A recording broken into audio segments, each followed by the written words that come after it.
What's going on, Vikings fans? This is Justin in Rochester with Purple and Gold for Days. Mike Patrick, Mike Castellino, and our special guest, Kyle Smith.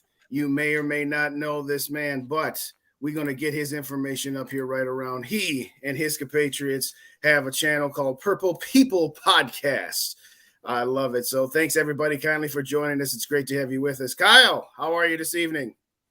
I'm doing great, man. Happy Valentine's Day to everyone. Hopefully everybody had a good day, whether or not you celebrate or anything like that. Just hope everybody had a good Tuesday. Absolutely. Mike, how are you this evening? I'm doing pretty good, Justin. The Eagles lost a couple days ago, so it can't be too bad. There you go. It's funny, it's nothing really against the Eagles themselves. It's really just against that ridiculous small segment, but nevertheless a large minority, a loud minority segment of their fan base. Well, before we get started, we're going to do what we always do. We're going to let our guest, Kyle, tell us about yourself. How did you get into this Purple and Gold family? What's your story, my friend? My number one thing I always tell people at the end, but I'm going to do it at the beginning, is you can't be a bandwagon fan if you're a Vikings fan. No. So I pride myself on that. So here's the condensed version for you guys. I'm based out of Charlotte, North Carolina. If you fly through the airport, come see me. I work for TSA. I've got a pretty puppy dog. We go around and sniff things. But the military brought me to it, man. I was in basic training. The kid beside me, I joined in 2007 in the Air Force. And the kid beside me, we would always hang out on the weekends. You have nothing to do, can't go anywhere. And he was a huge Giants fan. And if you remember, that was the year they upset the Patriots. And you know how the military is, just like this. You wear whatever you love with a big logo on your chest and all that fun stuff. Well, I loved Brett Favre growing up, but I didn't pay attention to football. The Panthers were a new franchise when I was younger. I do remember, and I did keep this around, I loved Randy Moss like everyone else. John Randall's my favorite Viking of all time. You can see him right over here. I love the guy. I love his story, everything about him. But long story short, Favre goes to the Jets, and I told my dad, I called him one day, and I was like, man, I think he's still got another year. He's like, I don't know, man. He's been playing since like 93. And he's like, yeah, but we'll see. The drama happens. They court him, all that. I said, dude, he's coming to the Vikings. He's like, no, he would never play in the NFC North. I was like, yeah, he wants to stick it to him. And I put the marriage together of, oh, my God, they have Adrian Peterson. Oh, my God, they have Jared Allen. The miracle season that never came to be at the end happened, and I was like, oh, my God, I love this team. They don't have a Super Bowl. I've been a fan ever since, like truly hardcore fan since the Brett Favre year, and it's been 75% crap, and those 25% years, man, you ride the wave, but I'm loyal, man. I like the fan base. I like what the state represents. The Minnesota nice thing is a real thing, and I just want to see him, like everyone else, just one before I die. So that's where I'm at. That's how I became a Viking fan, but I'm here. I'm loyal. I'm not going to go the wayside. Plus, I don't want to support the Panthers. They kind of suck too. And yeah, I'll say what's up to the players or whatever at the airport, but it's purple till I die, man. Well, that's awesome, man. And it's funny. We just connected a week and a half ago via the Twitter Spaces with Mike Castellino, the king of Vikings Twitter Spaces here. So he said, hey, I got this podcast. So I said, all right, I'll go check you out. Maybe we'll do something. And then Tuesday, right after the Super Bowl, here we are. I want to give some shouts out. So one thing that I always do when we go live here is I got to give a shout to all the members in the comments there. Vikings Uncensored, Rhino, another man that I've collaborated with a couple of times. Thanks for joining us. Dave is always either first or second in the house. So thanks for joining us. And of course, Mary, OG with Climb in the Pocket. Thanks for joining us. Hit that like button, hit that share button. Let's get some people up in here and have some good times here talking tonight. So Mike, we'll start with you since you did bring it up. Your thoughts on the Super Bowl. What a game it was. I'm going to talk in a minute about this ridiculous notion of that being a bad call at the end, but your thoughts on the Super Bowl real quick. We'll start with that one, first one around the table. Well, I will get to that. I'm actually glad we agree on that part, but that's for later. So on the game itself, I mean, it was fantastic. It was a really, really good game. It lived up to any hype a Super Bowl could really ever have. The one thing I'll say is, even myself, I was shocked how bad the Eagles defense played. I know it's the Chiefs, but they got exposed defensively. Like everyone was talking about how this is a generational defense. They got exposed, but Patrick Mahomes, man, like he's that guy. He's going to be the He is next him. Brady of this generation. It is what it is. It's just they're the new Patriots now. We got to accept it. I don't think they're going to win 6 or 7, but they're going to be there, and they're going to be there a lot. But Jalen Hurts, I got to say this. What a performance. I mean, if that fumble doesn't happen, we're talking about him being Super Bowl MVP. That was the only mistake on a really, really good performance of him. The quarterback showed out. They really, really did. It was one of the best Super Bowls I've seen in my lifetime, easily. It was one of the best. Kyle, what are your thoughts real quick there? What do you think about the game, the players? Again, the quarterbacks just were on a whole nother level. It was a heavyweight bout, right crosses, uppercuts, whatever euphemisms you want to use. I mean, it was just an outstanding game. What are you thinking, Ryan? Kyle? I go back to what everybody, like a true football fan, said before the game. I just want it to be a good game. We don't want one of those Denver-Seattle games. That didn't happen. Right. Well, speaking of Denver and like tying it in, Peyton Manning was quoted. I don't know if he was being facetious or not, but he was like, yeah, those halftime adjustments are crap. He's like, you go pee, you have a Gatorade, you might eat a snack, and you go back out. Well, yeah, that's you, Peyton, because you are one of the best ever. Right. The halftime adjustments, and what I loved, because I'm not a super football mind, but if you notice what the Chiefs did, that protection, everybody got their butt chewed, and they're like, figure it out. No sacks allowed in the game to that vaunted defense, and the quick passing game. You notice when they get it rolling, it's just get the ball out quick. I think that's the biggest problem with the Vikings when they played the Eagles and teams like that, like Dallas. They wait for a play to develop, and they really tried this year to do the bomb game, which you can do with JJ. But I liked what the Chiefs did. They relied on the running game, running back by committee, get the ball out quick. Well, these guys are on skates after that, and it was truly like coaching up here and execution matched, and that's what you get. And it was close. Don't get it twisted. It came down to the end, but two best teams, great game, one of the all-time Super Bowls, and Patrick Mahomes, my goodness, Hall of Famer already. It's unreal. What a start to a career. No, I don't disagree. And that's kind of one of the things when people want to talk about, where does JJ land in the pantheon of like Vikings wide receivers, where some already want to put him like number 2 or 3 already. It's like, okay, hold on a second. The way I look at it is this. If he never played a game again, because you can't just project what he's going to be. You have to look, if you're going to say, where does he currently rank? You have to base it, for me anyway, on what he has currently produced. But if Patrick Mahomes never played another game in the NFL, I'm not at that point ready to say that he is the greatest of all time or that he's even top 10, because I would still have to give it to some of the old school guys. But as a talent, he's definitely the most talented quarterback that I've ever seen play. Again, I'm 43 years old. I didn't get to see the Otto Grahams or the Bart Stars, that sort of thing, early 60s and before that. But this guy is just unbelievable. I mean, again, I know he fell into a really great situation with a Hall of Fame coach, but very few Hall of Fame quarterbacks don't come along with Hall of Fame coaches and don't come along with a whole bunch of Hall of Fame teammates. That's why they're all in the Hall of Fame. And realistically, I said at the half, the Chiefs better score a touchdown coming out down 10 and making it a 3-point game, because even if they had scored a field goal to make it 7, that gives Philly the opportunity to say, all right, we took a shot from you, but we kept you out of the end zone. And when they scored that touchdown, even though they were still down 3, it was game on at that point. And you can see, and I'm going to slightly disagree. I don't think Philly's defense was as horrific or as exposed as people want to say, because they held them to 7 points in the first half, just like San Francisco held them to 10 points through 3.5 quarters. And then Patrick Mahomes just goes Superman, Michael Jordan, whatever euphemism you want to use. And they made, those 2 touchdowns looked easy at the end because they got schemed open. But those drives in general, they made them earn their way down the field. I'm not going to say that Philadelphia's defense is outstanding, but I think they just got Mahomes. It's as simple as that. The old phrase, you got mossed. Well, they got Mahomes, just like the 49ers got Mahomes.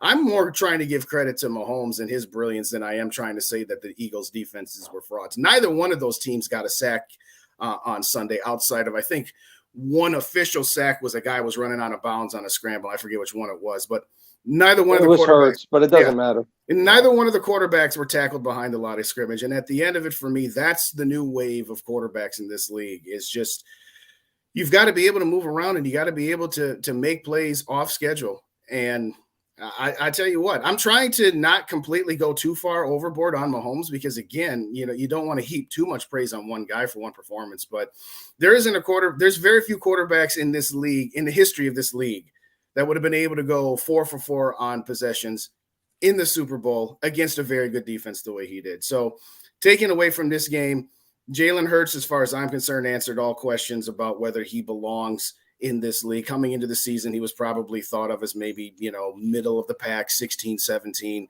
As far as I'm concerned, I'm not going to say he's definitely top 5, but he's definitely top 10 in my opinion. What do you guys think? Am I overpraising Hurts right now? Mike? No, I think you pretty much nailed it right on the money. Like, I like the way you worded it. Not top 5 confirmed by any means, but definitely top 10. I mean, he has to be. He has to be. Look, we could talk about how good his offensive line is, but at the end of the day, he played an outstanding game in the Super Bowl. And it's not easy to do that. We could say that his O-line's great and this, that, and the other. But he went shot for shot with the best quarterback in the entire league, at least this season. Because no question. I think Joe Burrow and Allen will have their say at some point. They are that good. And there will be times that we're saying they're the best for this year. But for this year and this year alone, Mahomes was easily the best quarterback. And Hurts hung in there the whole way.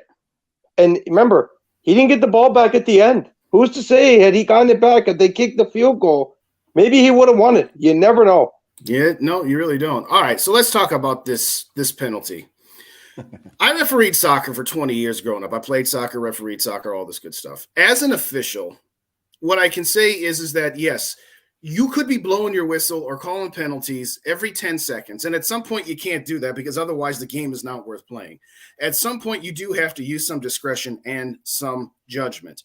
That being said, this notion that I can't believe that ref threw that flag and decided the game on that one play. The ref did not decide the game. The player committed a penalty, and the referee has two choices.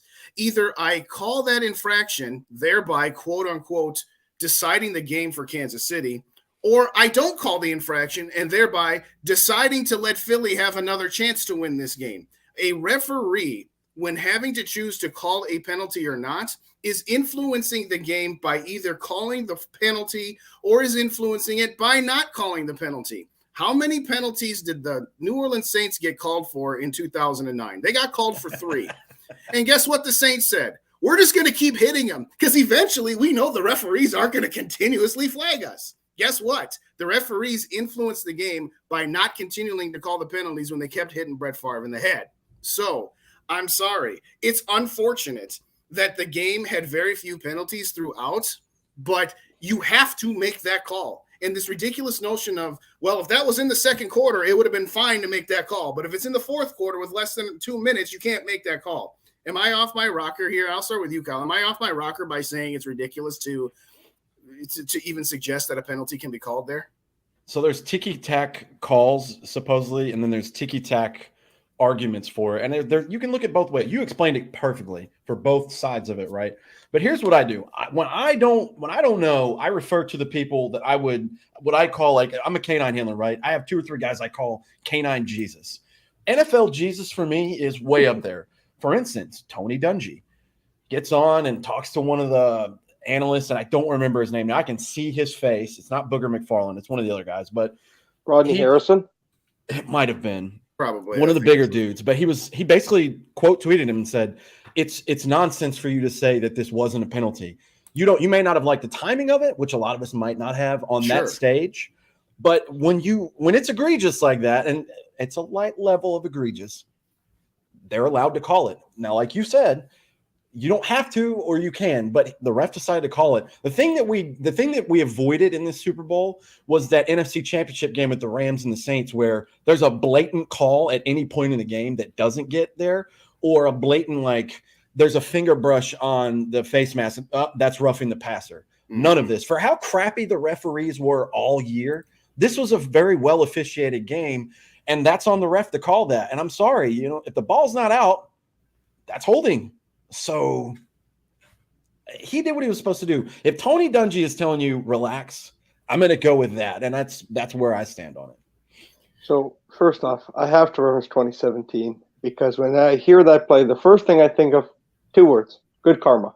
It was the definition of what goes around, what comes around goes around, and it hit them in the face, and I loved every second of it. I celebrated that play because screw the Saints. But absolutely, that was a terrible missed call. But back to this play and this play alone. Absolutely, Justin. It's a penalty. There really is no conversation to be had here. The one thing I don't like is the inconsistency, because you can't convince me there was no plays like that from the first quarter to the fourth. In between. That's where I get annoyed. It's not that was the wrong call. No, it was the right call. I just hate how little penalties are called throughout a game, and then in one of the biggest moments, you throw the flag there. And they did it against the Bengals last Super Bowl too, against the Rams. It was the same type of play where, yeah, it probably was a penalty, but you weren't calling them all game. Like, you know what I mean? There's a happy medium there. You got to be more consistent. That's just me. I'll say this first off. Uncensored brings up a good point. Sorry again, ladies and gentlemen, that we had to bring up 09. It was just a perfect example of an illustration. It was. I knew it all hit home. Okay, and let's put aside our dislike for Philly fans. If that were the Vikings, and that is Cousins throwing to Jefferson, yep, we'd all be just like Kansas City was screaming, throw the flag. Throw the flag. And if they don't throw it, what would we be saying? Oh, once again, the Vikings don't get a call. A very good point that was brought up here in the chats here. And I'm sorry, I've gotten a little bit of high. Yeah, David brought it up here. It was going to be criticized either way, which at the end of the day means that, okay, it's an infraction of the rules. But something I heard on the radio yesterday was, so you're telling me that a ref for the crowd that believes you shouldn't have thrown a flag there. So if a defensive player has his helmet 3 inches into the neutral zone on the line of scrimmage with 1 minute to go in the game and is offside, we can't call that because, we're influencing the game. I'm sorry. I understand that offside, false starts, delay of game, personal fouls, those aren't really subjective the way pass interference or defensive holding or blocks in the back or whatever else is. I don't care. An infraction is an infraction. And am I slightly more okay with it because it was Philly that had the infraction and called on them? Probably. I won't admit that I'm not biased there, but I'm sorry. As a neutral observer that didn't have a dog in the fight, I mean, obviously, if that would have been the Packers getting the benefit of that call, I would have thought that was a horse crap call. We all know that. But jokes aside, as a neutral observer with no dog in the fight and as a former official of sports, I'm sorry, that was the correct call. I got to give some shout outs here. I've gotten massively behind the single greatest Twitter, YouTube, Instagram handle of all time, My Worthless Opinion. Thank you kindly for joining us. Very much appreciate you, dog. Dave, I had a couple of years up here, but I don't think I said hello to you. So thanks again for joining us. I already had a few up here from our buddy Rhino from Uncensored. There was a couple more in here and some newbies here. Oh, yes, G-Mac. Thanks for joining us. Appreciate you, boss. Yeah, that's definitely Rhino. Absolutely it is. I got to echo that, man. This is how you please everybody. We need to hold the refs accountable. We've been screaming about this for seasons on end. And I have a whole list. Like you guys, it's at the bottom. I'll do one little plug. Purple People Podcast. Go follow us on YouTube. We do live shows like this all the time. I said this many times this season and last season, along with my other guys on the show. Same little rules we could change everywhere to make the game better. Like one of the things I'm a huge advocate for that has nothing to do with the Super Bowl is we have 53 people on the roster, right? Let them all dress. Why do we have guys not ready to go? Look what happened to San Francisco. Mm-hmm. God forbid if whatever his name was, fourth string, got hurt and Brock Purdy wasn't able to come back. You'd had Christian McCaffrey throwing the ball the rest of the game. Just there's so many areas of improvement for the NFL. And I hate how they just take like, hey, we have 10 problems. Well, this year we're going to address one. No, just fix them all. It's okay if you fix all of them. Yeah, but the problem is you put too much on their plates and then they're not fixing any of them. That's the only thing that I'm concerned about is, well, we have to have an emphasis on defensive holding. We have to emphasize here. We have to emphasize the quarterbacks getting hit late or below the knees and that sort of thing. it's already chaos the way it is. But to your point, I don't know what the answer is. And I think that's what's most disheartening. And everybody want to talk about, well, let's make these guys full-time officials. If you want to ref in the NFL, you're not allowed to have another job. I don't know about that. I don't know what the answer is, but what I do know is that at some point, subjective calls like that, the notion of disagreeing with the call because of the time of the game or the situation of the game, to me, that's just on us as fans. And that's just, in my opinion, it's just got to go. It's like, no, what's a penalty in the quarter one is a penalty in quarter four, no matter what the score is or what the time is. You can't say, well, the referees decided the game. No, the player who grabbed him decided the game. That player would have been better. And as you said, admitted after the fact, yeah, I grabbed him twice. Of course it was a penalty. Kudos to that guy for being classy about it for Bradbury there. But you know what? As ridiculous as it is, yeah, in the end, he would have been better off letting him go, letting him score a touchdown, and giving the Eagles offense a chance to have some time on the field. And if they score a touchdown, have the choice of going for two to win it or lose it right then and there.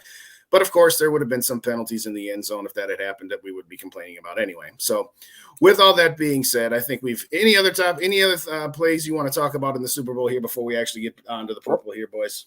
I just want to touch on the ref point that Kyle touched on earlier, and I think he's basically spot on about the 53-man thing.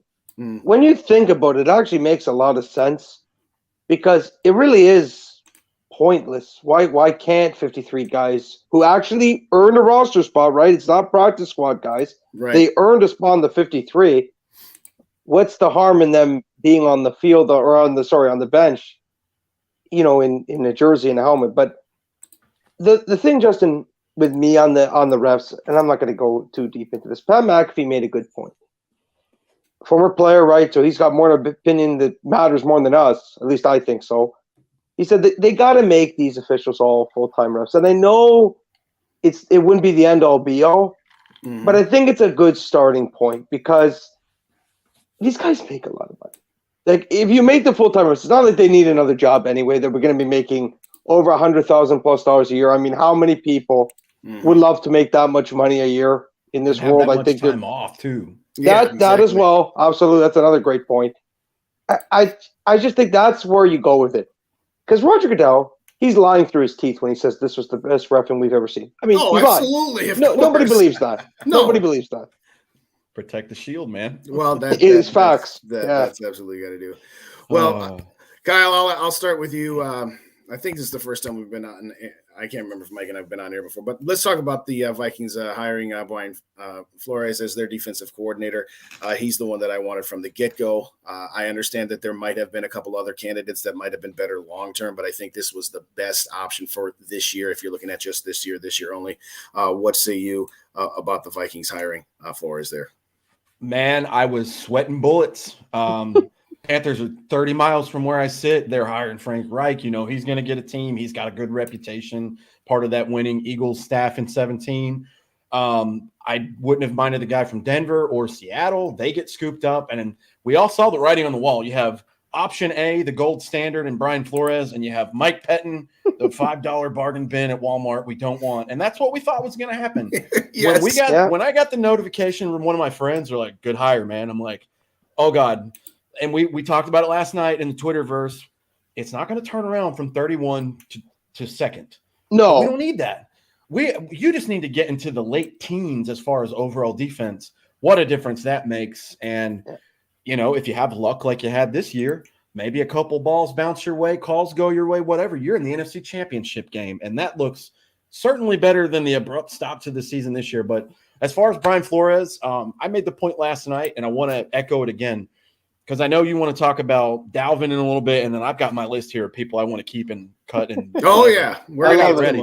But he's a former head coach not too long ago. He will attract a big name or two or three. If the Vikings can do their wizardry on the cap, cool. But he's going to make this a hard-nosed defense, and we're going to have that word we didn't hear all season. You ready? Pressure. Oh, I thought you were going to. I went with aggressive, but pressure. Pressure the quarterback, for God's sake. No kidding. I'm so excited for that. Get back to what we have seen for decades with the Vikings being like, well, at least they're going to get after the quarterback. Right.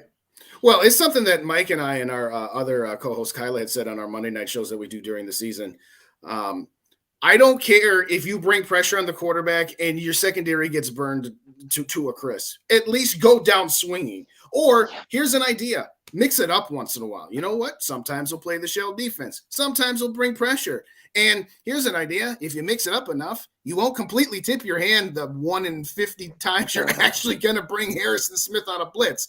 Wait a second. This guy's not been up on the line of scrimmage since week 2, and it's now week 12. I think he's going to blitz. Oh, look at that. He did. So, but to your point, yes, pressure the quarterback. You can't just let quarterbacks sit back there and pick you apart. We made how many backups and mediocre quarterbacks look like Hall of Famers this year? Andy Dalton, Teddy Bridgewater, Mike Jones in the playoffs. Mac Jones, Daniel Jones twice. The list goes on and on and on. Mike White even.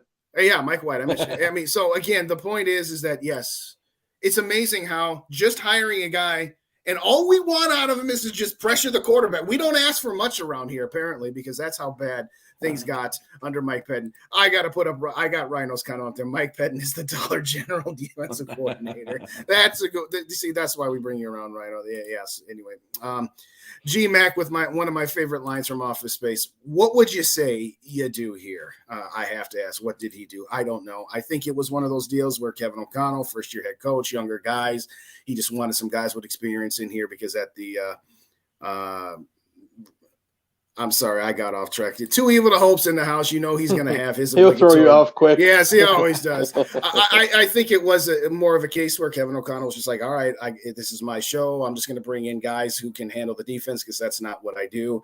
And at the end of the day, and again, it's nothing personal towards Onatel. I'm not saying Donatel. I'm saying Onatel because there's no D. Yeah, I know. Even now. It's still funny. Yes, absolutely. Or Mike Pettin. It's nothing personal against those guys, but their time has come and gone, and I'm sorry. They just. I have the answer to that question, G-Mac. What does Mike Pettin do? Whatever Brad Childress does in Kansas City that we don't know about, that's what he does for the defense. There you go. It's some made-up title, but he makes a lot of money. That's cool for him. Yeah, I mean, bully for him. I mean, listen, I'd love to have some job behind the scenes where nobody knows what I does, but I get paid lots of money here. I love the Flores sign. If he's wanting done, that means he's done an amazing job with the defense. Actually, that was the point I was going to make. So thank you for making it for me, Rhino.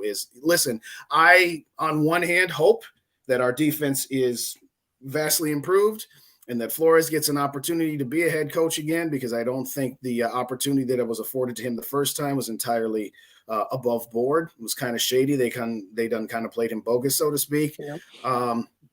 At the same time, there's part of me that also hopes that we do have him here for 2 or 3 years. But at the end of it, for me, whatever it takes to make this defense just respectable. That's again, we're not asking for much. We're just asking for respectability. So let me get to a couple of more chats here, and then we'll get back to the Flores comment here.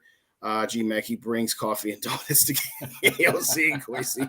That ain't partly ain't too far. Mary, I agree with you. Just an aggressive defense. Okay, too evil. I have to. Ref saying Drew Sanders is good. I watch this. Yeah, I was actually going to. We'll talk about him a little bit later. We were going to get to free agents first, but we'll try to get back to that one. So I'm going to save that one for later. Onatel, copyright Vikings unsaid. Hey, everybody went with that one. You did not just come up with that one, Rhino. But hey, everybody can steal it there. But to your point, top 15 defense, and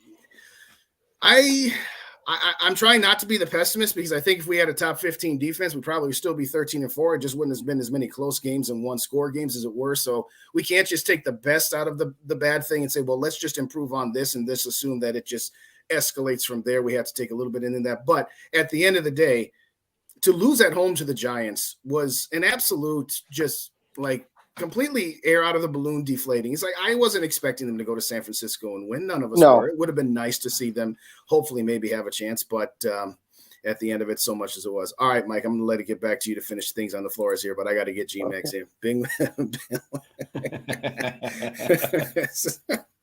We crossed over both Office and Office Space on that one comment. No, we should not bring in Odell Beckham Jr. Thank you, Too Evil. All right. For anybody who doesn't know, Too Evil likes to stir the pot. That one's not as much of a meme, OBJ.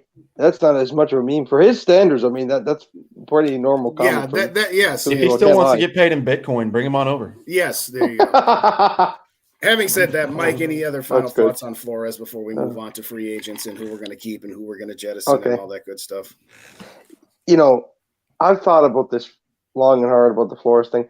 Main reason that after I really thought about this, why we could not hire Mike Penn, and thank God we got Flores, is Mike Penn did nothing about Ed Donatello's defense. He could have talked to him. He chose to do nothing. They didn't change anything all year. And again, I don't want to sit here and say it's all his fault because technically Ed Donatello was supposed to run the defense. But say something. For the love of God, say something. Right. But with Flores here, the one thing that excites me is a different word that we did not hear enough this season. We talked about it on our show, blitz. There was a stat I seen. I think it's from Matt Anderson. But anyway, it doesn't matter who I saw it from. Javon Holland in Week 10, when Flores was in Miami against the Ravens his rookie season, blitzed the Ravens 13 times. Harrison Smith blitzed 12 times all of last season. Yeah. It's insane. It's insane. Yeah. It's just say what thank you want God about Mike Zimmer for a guy who's going to be aggressive. Oh, God, I missed that double-A gap blitz. Yes. Which Dear God. yeah, something. I know. Yes, at least effort. Yeah. I mean, I can't wait. What was most disturbing, it was actually really sucks, is the day before Flores got hired, I had actually cut up a short that I was going to put on my channel, and unfortunately half the video got corrupted, so I didn't get to post it. But what I had said is that if you don't get Flores and you just end up getting Mike Pettin, it's like that's like a disastrous swing and a miss to start the offseason, because here's the deal. If you did not feel comfortable enough, and I heard on the radio today that Kevin O'Connell was basically done with Ed Donatel mid-November around Thanksgiving. Which means he should have fired him, let's be honest. But he didn't have the heart or the stones or whatever to say, you know what, I'm firing you. So he was being a good leader and just took the bullets and said, we're going to go to the end of the season with him. But it's like this. You had a guy that had previously been a defensive coordinator and had enough experience in Mike Pettin. If you did not feel comfortable enough firing Ed Donatel or at least replacing play calling duties with Mike Pettin, and that's who you ended up with your defensive coordinator, a guy that you did not feel comfortable enough replacing the guy you wanted to get rid of, that would have been a massive swing and a miss and a horrible start to the offseason. So we can put that one to bed and say, thank goodness that we are. Sorry, I got frozen. Stupid internet. Thank goodness that we actually have a good defensive coordinator here. All right. With all that being said, let's get to some free agent talk here. So I'm going to start out with you. You pick dealer's choice as the guest. You want to start? Well, I'll say you want to start with Dalvin Cook, since we have some of that news about his surgery here today. You want to start with that one? Yeah, let's talk about it. I'm going to extend him for 6 years, all guaranteed money. Let's talk about it. Yes, he needs to get paid more money than Justin Jefferson does. If people don't understand that you still need to run the ball in the NFL, okay, yeah, right. That all being said, so Dalvin Cook apparently had shoulder surgery to repair something all the way back to 2019. Interesting timing. Today, yes. Mm-hmm. You didn't see that, Mike? Yeah, today he had surgery. I didn't. So, having said that, interesting timing, because, okay, well, that just pretty much killed his trade value, because how the heck are you going to have a physical if you trade me somewhere? And he's already made it clear through multiple publications. Darren Doogie Wilson of Score North and I-5 Witness News, amongst many other outlets, have already confirmed that he has said, no, either pay me my contract or cut me. Dalvin Cook, even before this news, I'll ask you, what do you think? Was this somebody that you wanted to say, all right, if we can get at a lower cap number, let's try and keep him? He was number 6 in the league in rushing last year, or were you ready to move on for him?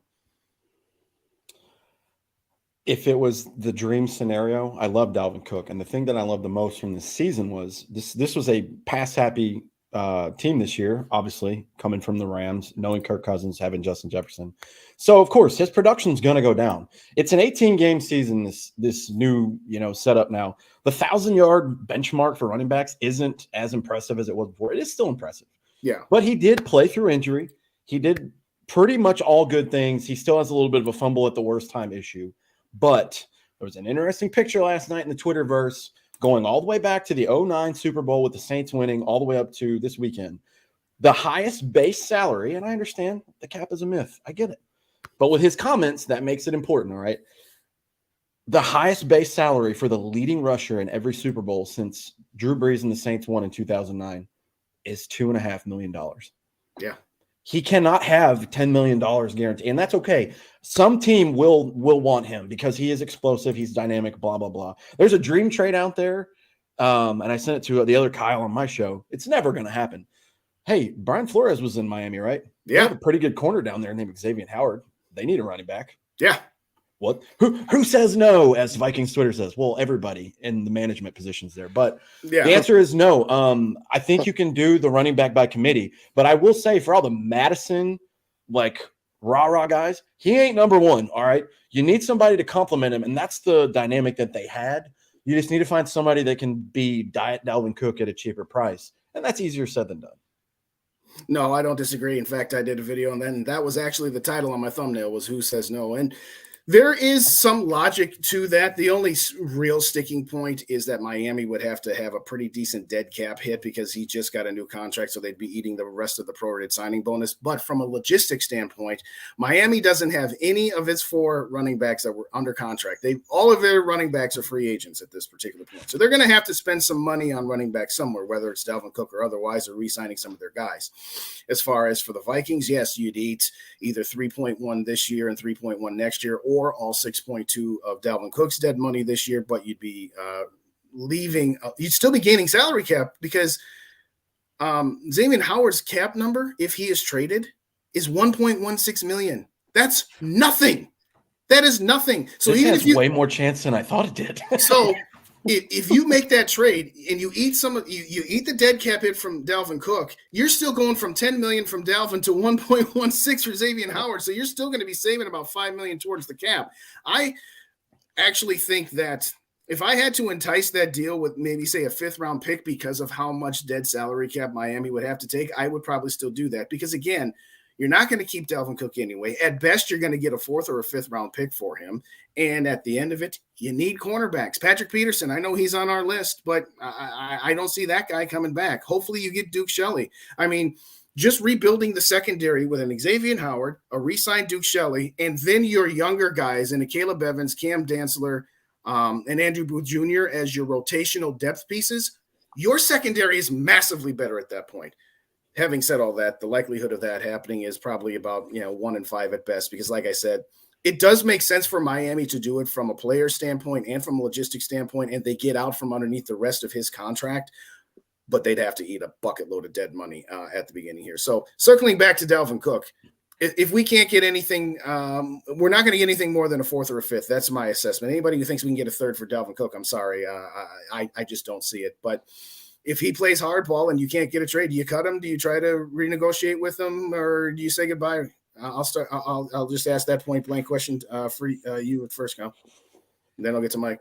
You try to keep it. He's been a godsend as far as he had that one little thing where there was a little off-season drama. He's not a bad person. I love everything about him. No. He does a lot of great stuff in the community, but it's about value and meeting in the middle for the team, the player, and going forward. There is a $16 million raise in the cap this year. So that will afford the Vikings a little bit of wiggle room, because right now they sit at about negative $28 million before all these cuts and trades or whatever happens. But I have it up on Spot Track here.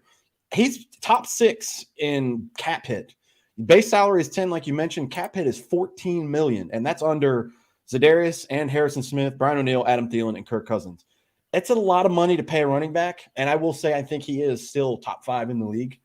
But the way this team is shifting, I don't think he needs to be as big a focal point, which is, in my opinion, that drives the value down a little bit. But if he's going to play hardball, you got to do the Bill Belichick thing, man. This is a statement I live by, and it's not new information.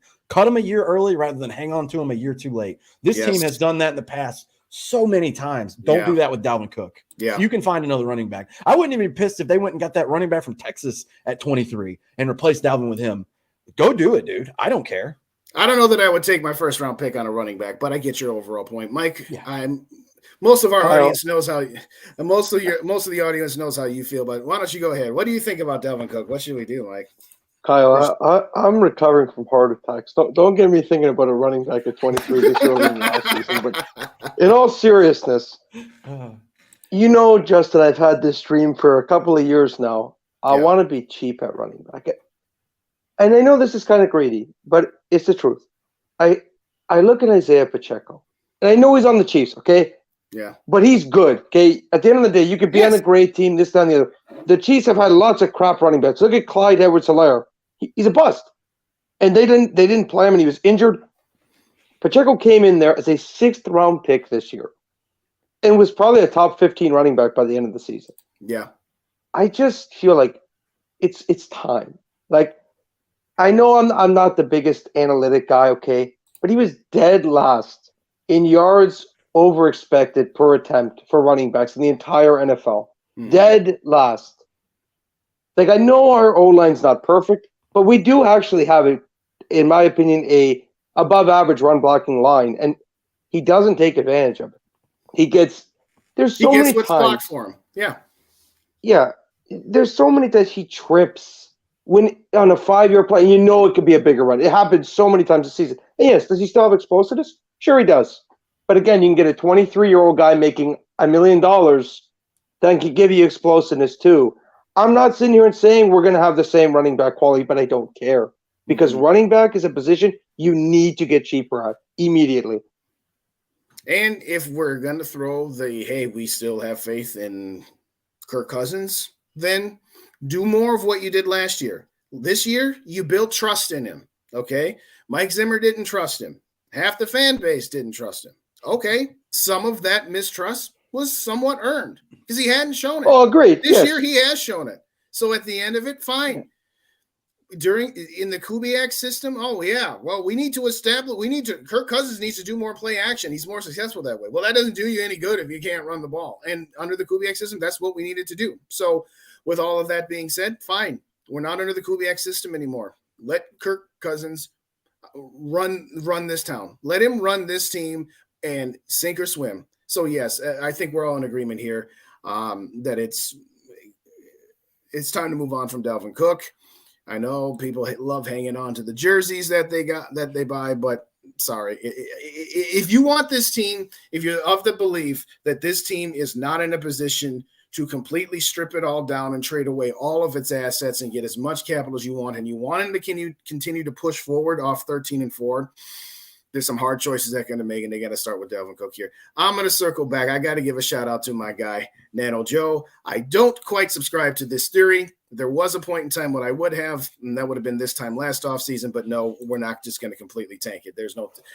Tank does not exist in the Ziggy and Markov dictionary. Let's just leave it like that. Can I throw one last thing on too that I forgot to say? Yeah. A lot of people need to remember this, okay?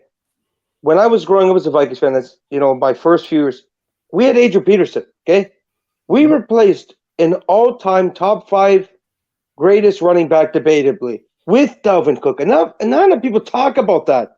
1-for-1, his replacement was Dalvin Cook.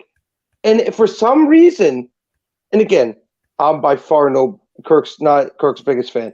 It is a lot easier to replace a running back than a quarterback. Like we need to be real here. It's time to do it. Yes. All righty, moving on here. So you got the list, special guest now. So you go through the list. You pick them out. Who do you want to go with? Everybody here that you can't see the visual, I'm going to give you the 10 players real quick. I'll make it fast. Cousins is 1. Thielen is 2. O'Neal. Harrison Smith, Zadarius Smith. That's your top 5 most expensive this year.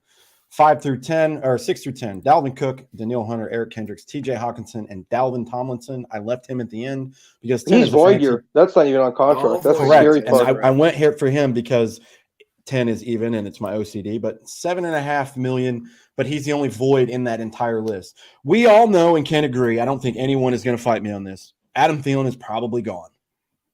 And he was on McAfee during the Super Bowl week saying, "Yeah, just give me all my money guaranteed." No. The answer is no. If that changes to $2 million guaranteed, sure. Yeah. You're not worth $19.9 million. No. Plain and simple. No. Brian O'Neal stays. Harrison Smith, I don't think you move on from him quite yet. Maybe he's pretty good about restructuring. This is where it gets ticky-tack. Zadarius Smith at $16.9 million. First half of the season, sign him up. Second half of the year, cut that number down a little bit. Yeah. Dalvin Cook, we already touched on. Whatever. I'll give you the guys that I think are out. And you're not going to like these names because we're so fond of them, but we talked about one of them already.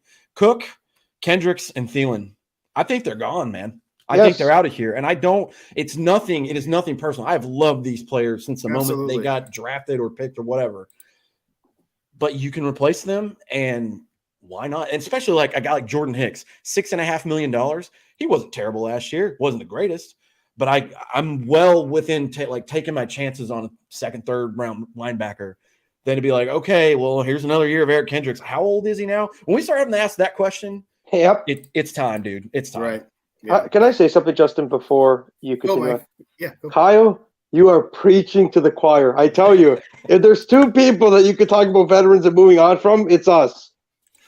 Look, I love them. Thank you for the memories. They've given us so many good memories, and they're great people. And piggybacking on the running back thing, with the cap going up, you can get cheaper there. Guess where that money can go to? Replacing a wide receiver too, paying KJ Osborne if you want him to stay. You got to pay Hawkinson. He's on this, but he's not going to be super duper expensive. But you can beef up the O-line and go get a free agent.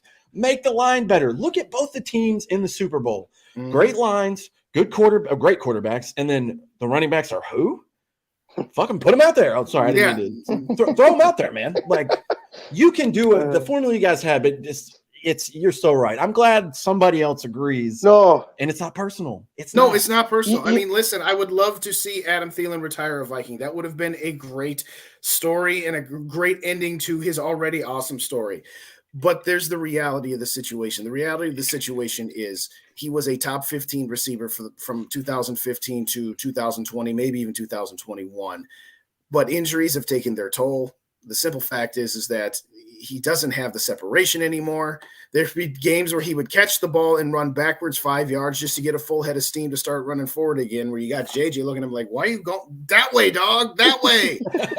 I know you don't have your speed anymore, but all you did was lose 5 yards just to get 4 of them back and whatever. So it's not, and let me be clear, when I say player X isn't worth this much, what I mean, and I know this is what we all mean, but just to clear it up for the audience here, is we're not saying they're not worth their money. Every player is worth every penny they can get for the occupational hazards that they have. What we mean by worth is it worth the salary cap hit that they are going to be as the liability against the cap that they're ultimately going to be? And I'm sorry, Eric Kendricks, Ring of Honor, from the day you retire, 5 minutes, you're in the Ring of Honor. But you got to go, man. I'm sorry. Unfortunately for Eric Kendricks, he's got the least amount of dead cap space, and he's got the most amount of salary that could be cleared off the books. So he's got a double dip in there, unfortunately for him. Adam Thielen, I'm sorry. I don't care.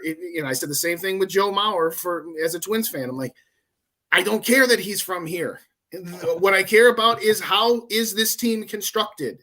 How can this team get better? Now, baseball doesn't have a cap. It's not the point. But my point was is that I wasn't going to give the extra, tie goes to the fact that he's a Minnesota person.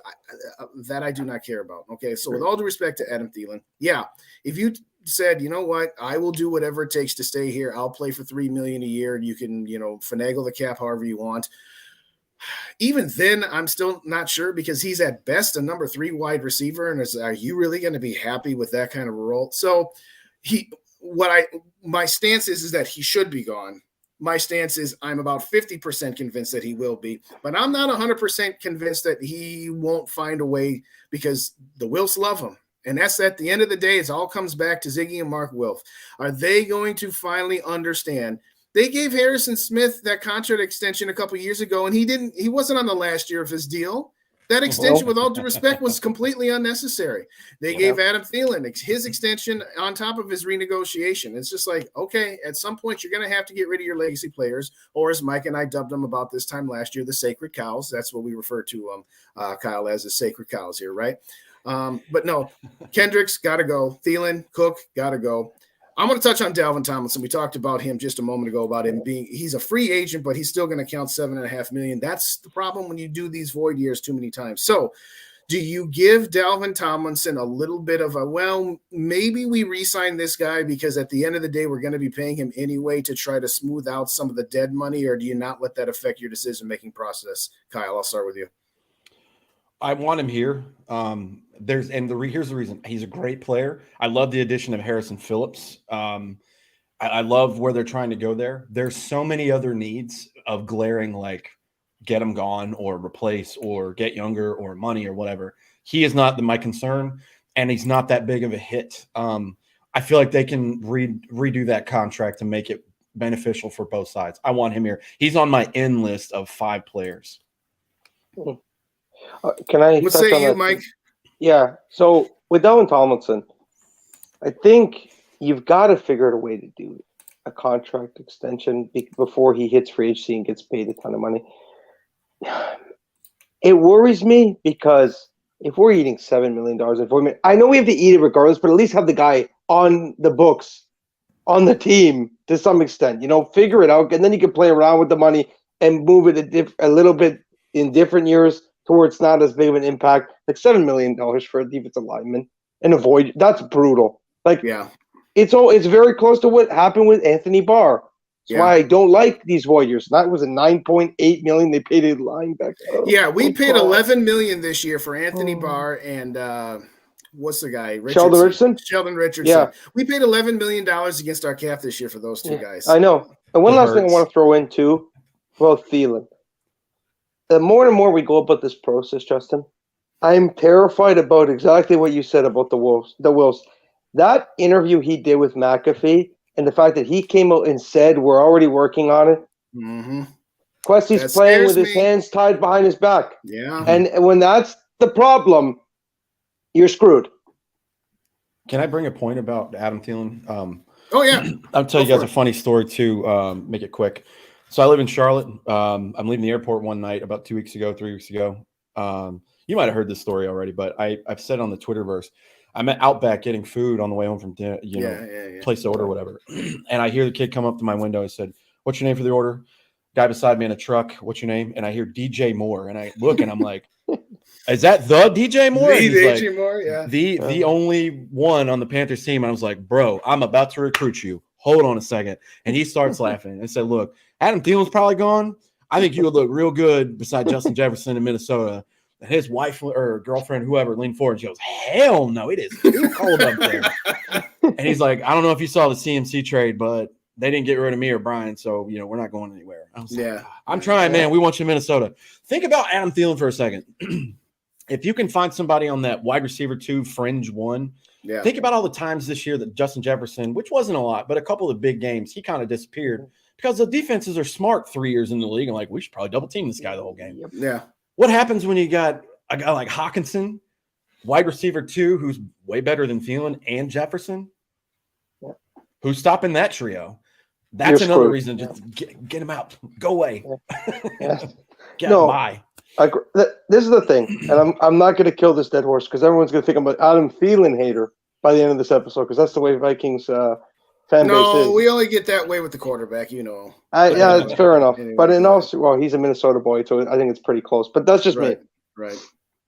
They better do it because if they don't, I'm going to easily get your popcorn ready, Justin. It's going to be one of those times you throw it at me, and I'm going to scream in front of the camera for at least 2 minutes. They better not. They better not. Do the right thing, Wills. Do the right thing, please. Yep. All right, let's circle back to Zadarius Smith because I'm going to do this. I'm going to do this with every player. I'm going to put this in the chat here. Put in the chat for ZDS, and we're going to say K keep and C cut. Zadarius Smith. Let's circle back to him. There's a reason the Packers got rid of him. Is because they knew what we found out, which is that the first half of the year, he's a man-child. He's a one-man wrecking crew. But his tank empties. He's only got half the tank left. Part of it is because of his age. Part of it is because of his lingering injuries.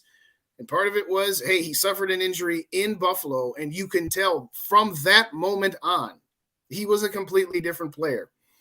Obviously, it would have been different if we'd been able to get to the 1 seed or if we were still in the days where 2 teams got a bye, where if you got that 2 seed, I think he would have been, a completely different player in the divisional round of the playoffs. But having said all that, the guy just is what he is. He's a guy that if he can stay healthy, he is worth it, but you can't take that chance anymore. So I'm really torn about Zadarius Smith. He was on a very team-friendly contract this year, bumped all the way up to $15.5 million against the cap this year.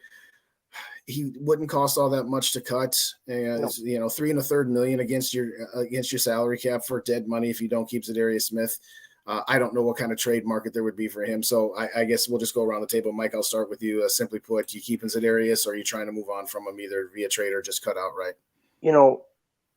He's the one guy I think you actually possibly could trade, because you could say he had a 10-sack season. His contract is very doable to take on, and it's very flexible because there's not much dead money on it. So a team acquiring him could kind of play around with it, make his cap a little bit cheaper. I don't think he's back, but I wouldn't be shocked either way. It's tough. His is probably the most complicated situation, because if we were talking about this at week 8, we'd be laughing to say we'd be cutting him. Of course. Week 8, that deal was incredible. Yes. And we were laughing at the Packers every week. Yeah. But then, like you alluded to, that Bills game happens, and man, he was really poor. And again, he was hurt. Okay, let's just say this is. He wasn't healthy. But it doesn't matter. It doesn't matter. You don't get a pass for being hurt. At the end of the day, no one apologizes for beating players or teams because they're injured. Right. So, I mean, how many backup quarterbacks did we get to play this year? We don't have to apologize. We don't. You don't apologize for it. And I think, man, it's 50-50. But if I had to guess, I think they cut him, because I don't think a team would trade for him. But it's possible. But I wouldn't be shocked either way. What are you thinking? Well, I'm looking at Spot Track, and he's, like you said, 3.3 million dead cap hit. Danielle Hunter is an 18.8. Yeah. So we're gonna get back to him. He'll be back. He'll be back. That's an easy decision if you have to pick between the two. Yes. I think you bring the number down just a little bit. You say, hey, look, little injury concerns, whatever. Do your wizardry with the money. But I don't know, man. You're right. It's so hard. He's the one in this whole list here where I'm like, I don't know. Any of the three could happen. I think I'd feel the same way about any decision that happens. I think he'll have a reinvigoration to stay, because Flo is going to change a lot of those guys' mind on the defense. But if Daniil's staying, I'm more inclined to get rid of Za'Darius and find somebody younger or trade for someone. But I don't hate the guy. If he stays, I won't be mad. I won't be mad either.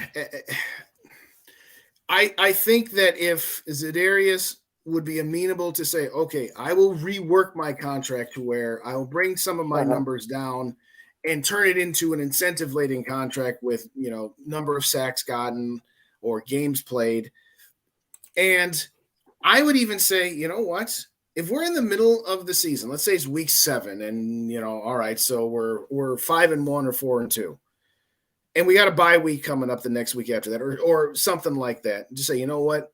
We're going to do the whole NBA load management thing, and we're going to sit Za'Darius Smith because we're trying to make sure that he doesn't get burnt out halfway through the season. Obviously, again, injuries happen, and you can't control those sorts of things. I mean, it's a knee contusion, for crying out loud. If you bump knees with somebody, there's not much you can do about it. But I would be amenable to keeping him, but I don't know that I'd be amenable to keeping him at $15 million. Agreed. That's just me.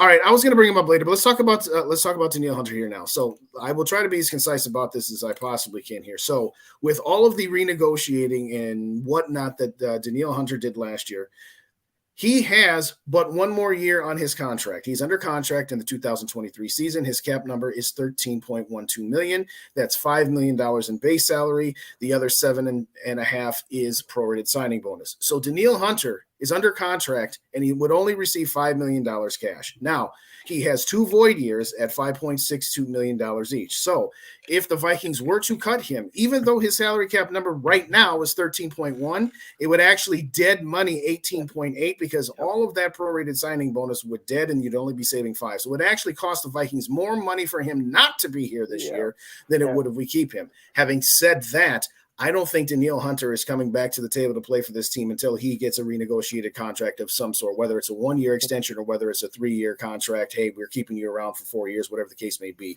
Because if you're Danielle Hunter, you've already taken 2 team-friendly deals. Yeah. He took a team-friendly deal in 2018 where we had just signed Kirk Cousins, and we wanted to make room because we were going for it at that particular point in time. And then he took a team-friendly deal last year because he was coming off, back-to-back seasons of season-ending injuries. So having said all of that, there is no way that Danielle Hunter is cut. The only way he is not on this team is if some other team blows the Vikings away with a trade offer of, like, say, a first-round pick or something like that. So the question then becomes, with all of the cap gymnastics that we got to do, am I crazy in thinking that Danielle Hunter's not just going to play this out and that we're going to have to give him a contract extension one way or the other here? Kyle, I'll start with you on that one. No, you took it. You nailed it. It's going to be that way. I was looking him up while you were talking too. He'll be 29 through the season. Mm-hmm. So he's still in like pass rusher prime. And I think he's proven, hey, I tore a bicep, I had a neck thing, whatever, but he can play. I don't think he was utilized as correctly as he should have been last year. I think he's going to stay. I think we want him here.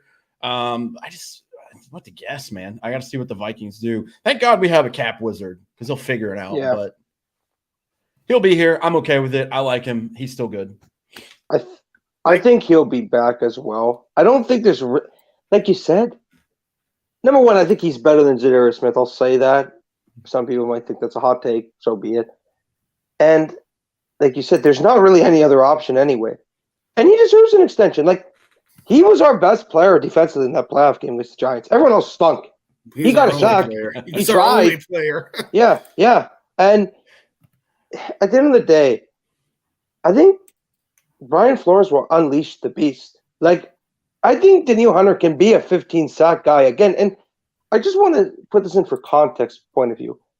We played the most melquetoast defense. I think we can all agree with that. And he still got 10 sacks. And everyone who was playing as that quarterback knew how easy it was to throw against this defense because how much zone they played. You knew where they were going to go 90% of the time. And Danielle Hunter still found a way to have 10-plus sacks on this brutal defense. If Brian Flores can just make this a respectable unit, that's going to be the new buzzword this year, Justin. Yes. We're going to say that so many times, respectable defense. But I think you have to keep Danielle Hunter, and I think it's a good thing for all pieces around because he proved he could stay healthy, and he was darn good by the end of the season. He was the best player easily on this defense at the end of the year. To echo your point, I looked it up yesterday for our show. The Eagles are the outlier. They had 70 sacks this year, which is unheard of. It's like third most ever in any season. But the next highest was 55, I believe, was the Cowboys. Danielle Hunter, you just mentioned, and I just want to echo your point. This is an attaboy for you. 10 sacks. The Vikings had 38 sacks total this year. Think about that. It is pathetic. Yeah. So if that guy's a third of your sacks, please. Well, him and Z were 20. Over 20 of the sacks together. That's the scary part. Like, they were literally this team. They were saving us from being got like 32nd, not even close to the Lions. It's crazy because with Zimmer here, the record wasn't what it wanted to be in 2020 and 2021, but you still had, like, I think 2 years ago, second most sacks in the league. DJ Wanham's getting like 6, 7, 8 a year, and DJ Patrick Jones is coming in, and I'm like, guys. I'm looking and I'm like, what is going on? I still don't like looking at this thing right here and seeing outside linebacker and not DE beside his name, but I digress. Yeah. No. They'll figure it out. Yeah. Danielle Hunter. We like you. Hunter's the highest ranked guy. Yes. That I'm 100% with you on that. Let's see. I was just going to say, Rhino, you're doing it again. You're in my head. Number 1, put his hand in the grass. Don't stand him up. Number 2, don't drop him back into coverage. Again, I understand we all understand the concept of a zone blitz. Well, once in a while, you bring your linebackers and your safeties, and you drop out your defensive lineman as the opportunity there is to confuse the offensive line about who's coming and who's not. You don't do that when your team only has 2 pass rushers. You do that when you have a Zimmer defense that still has studs all over the place. Okay, that rant is over. Great minds, as always. Yes, thank you, Rhino. Appreciate you. Let's see. I thought I had a comment. Nope, I didn't have one. Okay.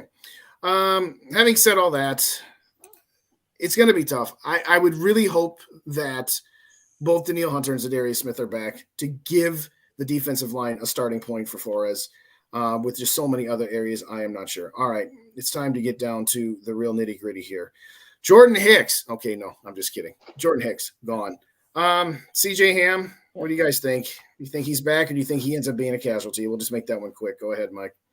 Okay. Again, this has nothing to do with aiding a player. Thank you for everything. But it's the same thing as the running back conversation, okay? Yeah. I agree. He's a niche position. I'll be honest, we don't even need a fullback. We honest to God do not need a fullback on this team. He played, I think, 13 or 15% less snaps than last season with Zimmer.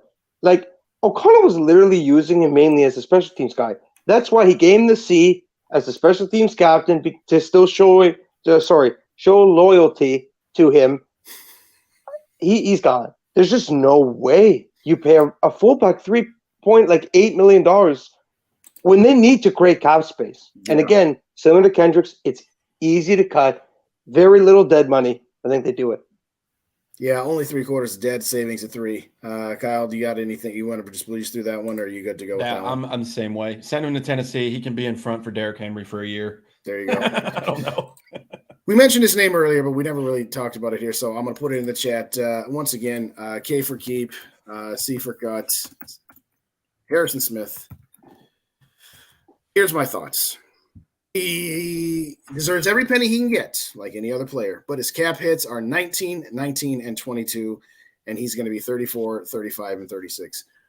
My stance on it is this. This should either be the time you trade Harrison Smith, you accept that you got a $12 million dead cap hit, but you'd still be saving about 7.5, or you say this is going to be his last season, and you accept that if you trade him this season, you could get some decent trade value. Next season, you're not going to be able to get pennies on the dollar for him. You're not even be able to get pennies on him here. I don't like the idea of renegotiating his money and signing him, just converting his salary to signing bonus just to save, $6 million this year, just to create another void cap issue of $6 million next year or the following year or a combination thereof.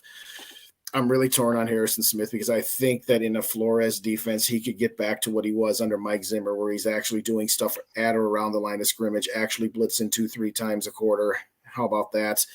But at 19, 19, and 22, the time to cut him or the time to move on from him is now, because you could absorb that salary cap hit to an extent better this year than you could next year.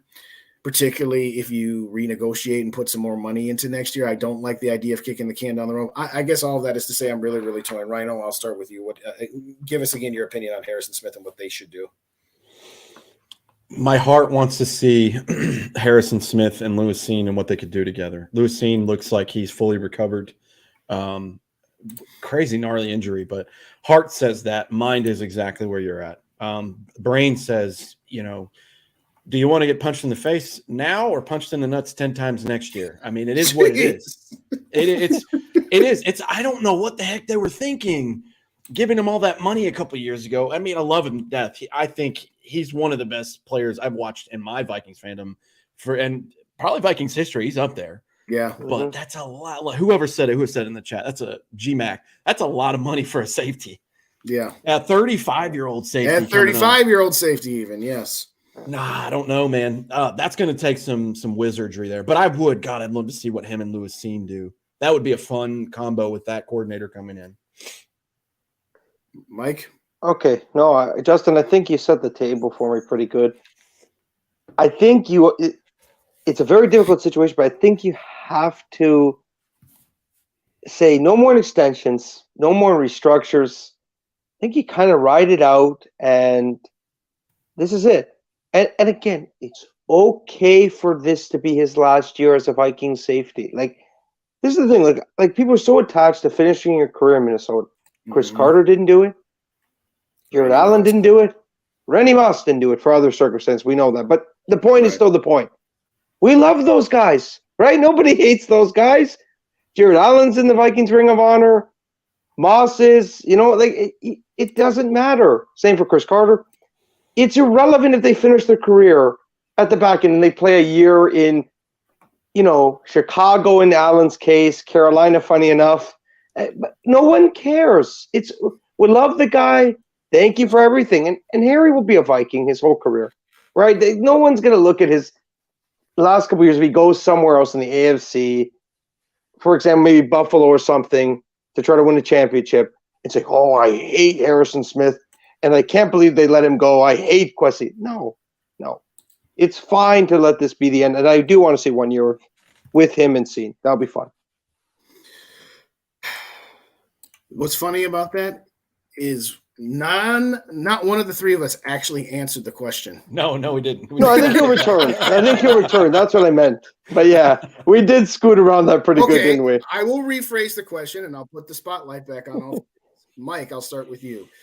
Do you think he will return? A, and B, do you think he should return? So we're going to force the issue, but all three of us are going to answer. So I'll start with you, Mike. No, I think he should return. I think he will return. For this season and this season alone, because that's what we're talking about, it's the right decision for this year to keep him. And you think they will? Yes. Kyle? I'm on board with both of those as well. Here's my analogy I was using. I hate to use Cousins as the example, but when he leaves, a lot of people are going to cry if we swing and miss, which the math says we are going to miss. It's very hard to replace at the level you're at or get better. That's the same way I look at him. Lucien could be a 10-year safety for us, and I hope he is. I think he might be. But it's time. It's that time. And I don't know, man. You got to keep him this year because I don't know who they're going to go get to replace him. And I don't trust Josh Metellus. I don't trust that. They could trade for someone. They could, do what they could go and draft. But I don't want to see that same song and dance again and again. Well, we're drafting a corner this year. Oh, we're drafting a safety again. Like at some point, you got to have some consistency there. I think he'll provide a nice little sprinkle on the end of a good Vikings career, but I don't see him being here past this season. I've been searching for a while for that comment that Rhino had put up there. Gotta love the Spielman and Zimmer and their legacy contracts. No, you're 100% right. Oh, they did it. Yeah, they did. My overarching point on Harrison Smith is I think that they should keep him. I think that they will keep him. The only thing that I don't want is I don't want them to say, well, we restructured Harrison Smith and we converted all of his base salary to a signing bonus, thereby kicking the can down the road for the next 2 years. I do believe that they should keep him this year. And you know what? If he has a renaissance resurgence under Flores and we keep him for next year under that circumstance, okay, well, we'll just have to deal with it. But what I don't want is I don't want them to back themselves into a corner where they're just kicking the can down the road because they have done that far, far, far too many times here. And I just want to add this too. This isn't a shot at Harrison Smith. He ain't Ed Reed, right? Like he's not. Okay, he's not an Ed Reed type player. He's not one of those guys. No, very good, but he's not one of those guys. He's not a Brian Dawkins who is just as good as they were in their 30s, almost as their 20s. Harry has regressed. Okay, there's times we've seen him get beating coverage pretty bad. I'm not trying to sit here and act like he's a bad player. He's still a very solid player, but let's just be real. He has regressed. So it's okay to let this be the end after this season. All righty. So I'm going to declare that we're not going to talk about Kirk Cousins tonight. Thank you. Howsomever, I did say that, Kyle, you're the guest and it's dealer's choice. So if you would like to give your opinion to our audience about Kirk Cousins, good, bad, or indifferent, what they should or shouldn't do, you get to. Mike, you and I, we're sitting this one out here. In all seriousness, it's been a while since I've said, if you don't already subscribe, please go check out Purple People Podcast. That's where you're going to find Kyle and his compatriots. Again, just met up with Kyle on one of Mike's spaces the other day. Watched a handful of his videos. You guys do a great job. I hope to sit in on one of you guys' shows someday. Hopefully your guys will check out this video and think that we're halfway decent too here, but would love to collaborate with you guys. But if you haven't already done so, please like this video as well and subscribe to Purple and Gold for Days. Got a lot of stuff coming on here with a new network that SK has put together. We'll make some announcements on that later. My understanding is we are going to do a live show on draft night, probably do one for free agency as well. So keep it tuned here. Having said all that, Kyle, the floor is yours. Why don't you go ahead and piss half of the fan base off? I'm not going to do it. I'm going to talk about something fun, and I'm going to engage because I'm a host too, and I know what it's like to produce a show. Everybody in the chat, get your thumbs and fingers ready because we're going back 2 weeks ago. The Vikings are getting ready to play the Chiefs in the Super Bowl. Oh my God, there's a time machine here. You get to pick one player in Vikings history from the defense in their prime and one player on the offense in their prime. Who are you bringing onto the squad to help them give them some juice so we can beat the Chiefs and finally get a Super Bowl? I am going center. I'm getting Mick Tinglehoff because I know he's good. Yeah. And I'm getting John Randall. End of story. Who are you guys picking? Well, my heart also says John Randall. He is also my favorite Viking of all. He and Randy Moss. I mean, again, I graduated in 1997. So that was absolutely my ear. John Randall is my all-time favorite. To your point about his story about coming from absolutely nothing, it's funny because during the season I had Chris Carter and John Randall behind me, and then in the offseason I switched it up to the Mosses up there. So I'm kind of like, I should have waited one more day to change the jerseys up there, so I would have had my Randall up there with me. But as far as in the scenario of 2023, Minnesota Vikings are facing the Chiefs in the Super Bowl, and I could take one player in their prime. Boy, oh boy. See, the problem is I don't know what they're going to do this year in free agency or the draft yet, so I'm just going to have to base it on last year's team. There's a part of me that I actually would want to say Randall McDaniel, but Randall McDaniel, Mick Tingelhoff, Steve Hutchinson, those three guys, they're all interior offensive linemen, and flip a coin between all of them. So I'll just to be different say Randall McDaniel. But there's a part of me that would love to say in his prime Randy Moss with Justin Jefferson, and forget about Adam Thielen, forget about KJ Osborne. I mean, just how ridiculous would that be? Except I have a hunch that Randy Moss just might eat Kirk Cousins alive. But I digress. On defense, boy, oh boy. Let me think on that for a second. Mike, you answer the question while we get some chats going as well. Okay, so I'm going to go defense first because the offense is going to be a hot take, and just because I can. I'm going to go Jared Allen. I love Jared Allen. And I feel like I'm still mad that he didn't get in the Hall of Fame a couple of days ago because DeMarcus Ware played for the Cowboys, the sexy team, and went to a Broncos team that was stacked and won a Super Bowl. And we know that the media members always prioritize Super Bowls when it's a team accomplishment, but I digress. On the offensive side of the ball, Justin, this one's mainly for you, just to make you a little bit happy. I think you might know where I'm going with this. It's Fran Tarkenton. Yeah. And you want to talk about a guy who would fit into this era perfectly? It's Fran Tarkenton. Yeah. Because he can run. Right. And I'm not going to lie, Justin, I did this to myself in the summer. It would have been like Last Dogs. And I watched Fran's highlights, and I'm like, man, maybe there is something of wanting a mobile quarterback who can throw on the run and make plays outside the pocket. It's fun to think about. That's all I'm going to say. And if we had Fran Tarkenton at quarterback in his prime, I'd probably feel better about this team than I do right now. That's all I'm going to say. I will say it like this. The reason I went – okay. Now I'm overthinking it. I think the upgrade from Kirk Cousins to Fran Tarkenton is not as big as the upgrade from Adam Thielen to Randy Moss. Or the upgrade from – Ezra Cleveland to a Randall McDaniel. So part of the reason why I didn't say Fran Tarkenton was because I'm actually thinking this through logically. Because logically, the biggest area that we could upgrade would probably be on the interior offensive line. Agreed. Yeah. That's why I went with guard and why, Kyle probably went with center. I'm still torn on defense because John Randall in the first part of his career was an under tackle, and for the better part of his career at the end was a defensive end. And if you're going to have Zadarius Smith and Daniil Hunter, that would pretty much relegate John Randall to being a tackle. But in a 3-4 defense, John Randall's not going to be able – as we love John Randall, but he was a 4-3 under tackle. He certainly wasn't a 3-4 Norse tackle. So I guess in their prime, you know what? I'm going to go this on defense. Only because I'm thinking logically, because if I'm thinking with my heart, of course, it's John Randall. But if I'm going to go in their prime with what we know and what we have, I'm going to say Joey Browner next to Harrison Smith, because that would cover up a lot of deficiencies with your cornerbacks, because a lot of people want to talk about Harrison Smith being like the second best safety behind Paul Krause. I'm sorry. I'm still going to give it to Joey Browner by a slight amount. It's no slight to Harry. But at the end of it, if I'm going to play this game out, I'm going to say Joey Browner simply because I think, once again, that is the biggest area that we could have the biggest increase of an upgrade. What say you, Kyle? What do you think of that? I like it a lot. It's so fun to play this game because there's so many ways you could go. I'll give you my alternates. Those were my two that I said, all right, I'm going to put my feet in the cement and etch it forever. Here's my two alternates. You had Brett Favre on the team at one point. He had a really good season. I thought about it. Way bigger upgrade for Kirk Cousins. And then here's an underdog pick that not many people talk about.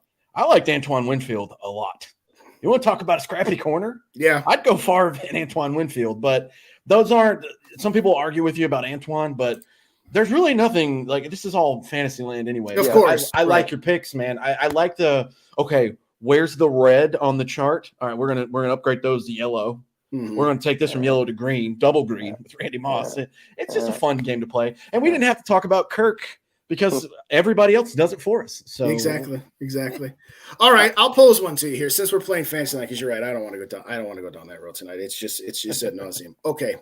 If you don't mind me asking, Kyle, roughly how old are you? I'm going to be 35 in 6 weeks? All right. Mike, remind me, how old are you again? I'm in my 20s, so mid-20s. Okay. All right. So I'm, mid-40s, and we'll just leave it at that. I saw, when I was 8 years old, the Minnesota Twins in 1987 win the first World Series. And then the Vikings get to the NFC Championship game. And 8-year-old impressionable me is thinking, this is how it's going to be. Yeah, not so much. So I saw the Darren Nelson drop in 87. I saw in person the 98 game against the Dirty Birds. Yes, I know, Rhino, I'm bringing up past stuff. You got on me about 09 earlier, but there's a point to this. Of course, 41 donut. We're not going to talk about that. 2009, 2017. So in my lifetime, the Vikings have been to 5 NFC Championship games. Now, I realize you guys are a little bit younger, but you guys know enough about 09, obviously, and I'm assuming you guys know enough about 2098, yes? Yeah. Okay. Yes. Okay, my question is this. A, which is the best overall team, regardless of how the results were? That's question A. Question B is, which team had the best chance, had they not lost their NFC Championship game, of going on and winning the Super Bowl? Since you posed the question at first, Kyle, did you go first, or did one of us go? You went first. No, right? you went first, Justin. You went first, then you threw to me. So, you went first. Oh, no, are you talking about when Kyle went first, then he threw to us. So here's the deal. For me, the order is this. 98 is 1. 2009 is 2. 87, and I get it, it's a little before you guys' time. 87 was 3.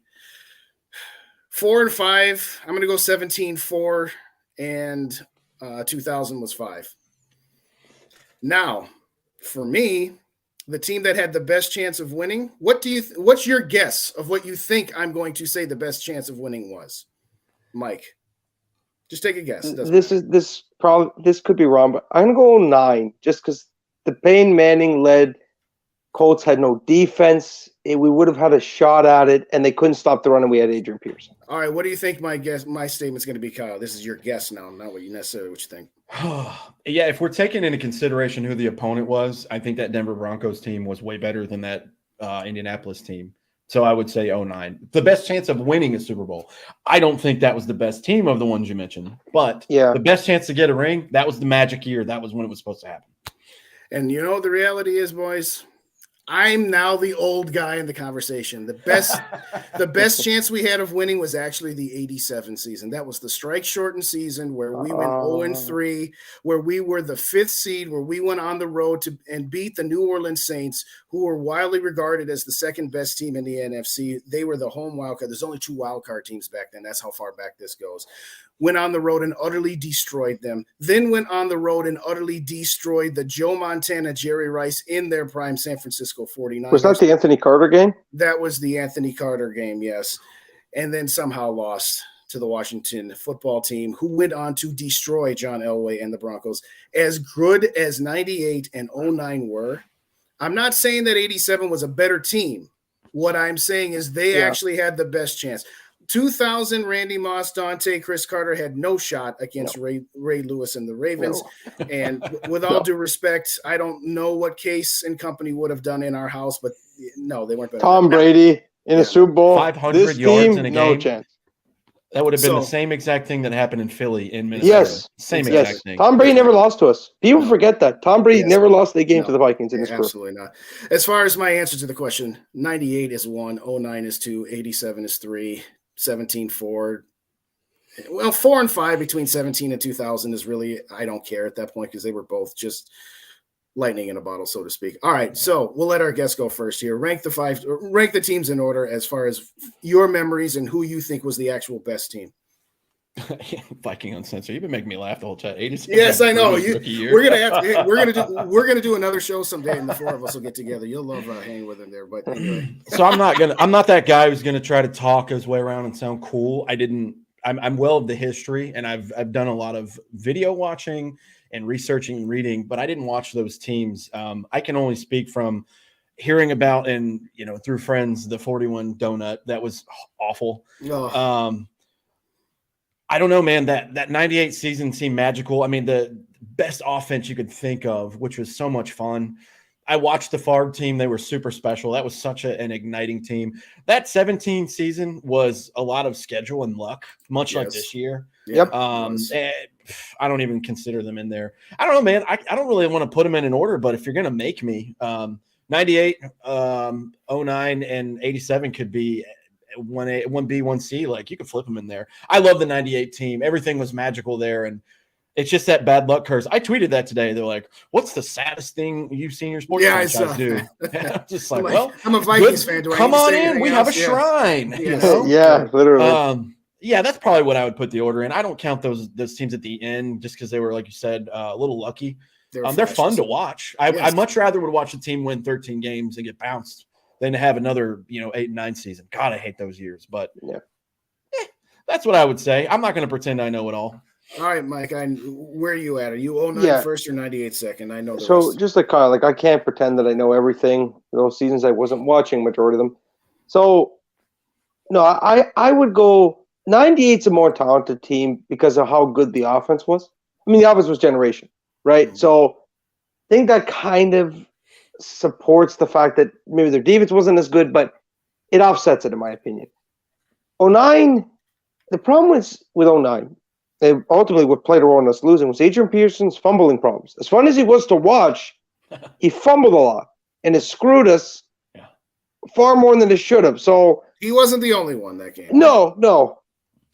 And some bad officiating never hurts either. But no, I'm saying that Percy fumbled, Barry turnovers. No, I'm just saying 2 interceptions. Yeah, and the stupid 12 man on the field too. Well, off a timeout, like that can't happen. Thank you, Tahi. But at the end of the day, like we could blame the play whoever came up. Brad Chokers, for the love of God. You call a timeout. How do you not know to send 11 guys out there? Like, that's beyond pathetic. Talk about snakeman. That defines it right there. Off a timeout. You didn't send the right amount of guys out. Like, how? Anyway, I think it's 98 over 09. Just because Moss, Carter were literally debatably the greatest wide receiver duo of all time. You guys remember the 98 Thanksgiving game against the Cowboys? Randy Moss, 3 catches, 3 touchdowns. Yes. Right? Okay. Yeah. I'm trying not to let my utter hatred for Brett Favre because, again, and I've had this discussion with Mike, I was in my high school prime when Brett Favre was in his prime with the Packers, when he and Mike Holmgren and Reggie White brought a Super Bowl to Green Bay, who had been just terrible for 2 decades in a row. Yeah. I never wanted Brett Favre. I accepted it because, well, he's a member of my team now. I'm not going to buy his jersey. And if somebody got me his jersey for Christmas, I'd tell him right off the bat, hey, I'm exchanging this for something else, just so y'all know I'm never wearing this thing. But 09 was a touch more balanced. But the 09 team, if they played the 98 team for me, I think the 98 team would win. I'm not going to say that they would blow them out like 42-14.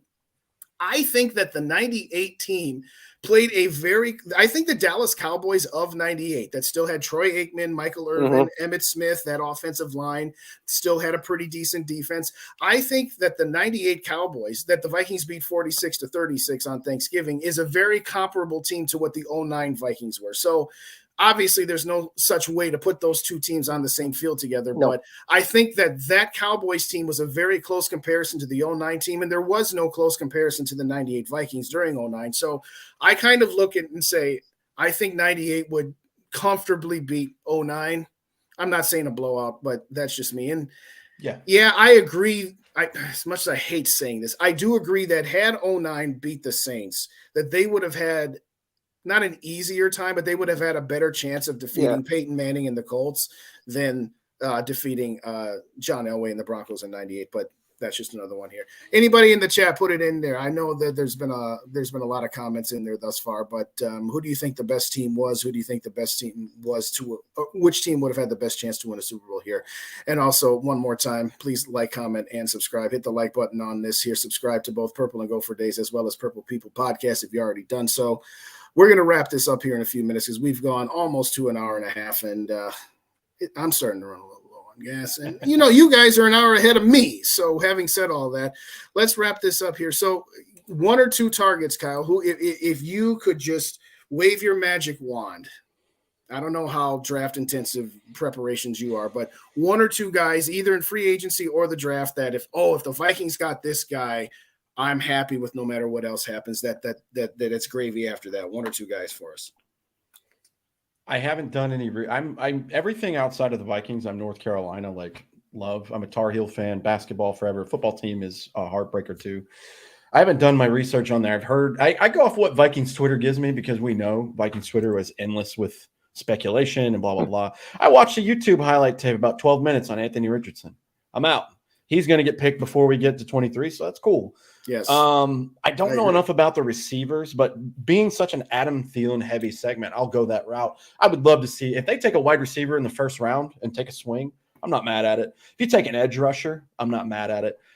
Free agency, go get a corner. I don't know what the hell is going to happen, and I don't have no faith in A. Caleb Evans or Cam Dantzler or Andrew Booth, but I don't know what the status of Patrick Peterson is.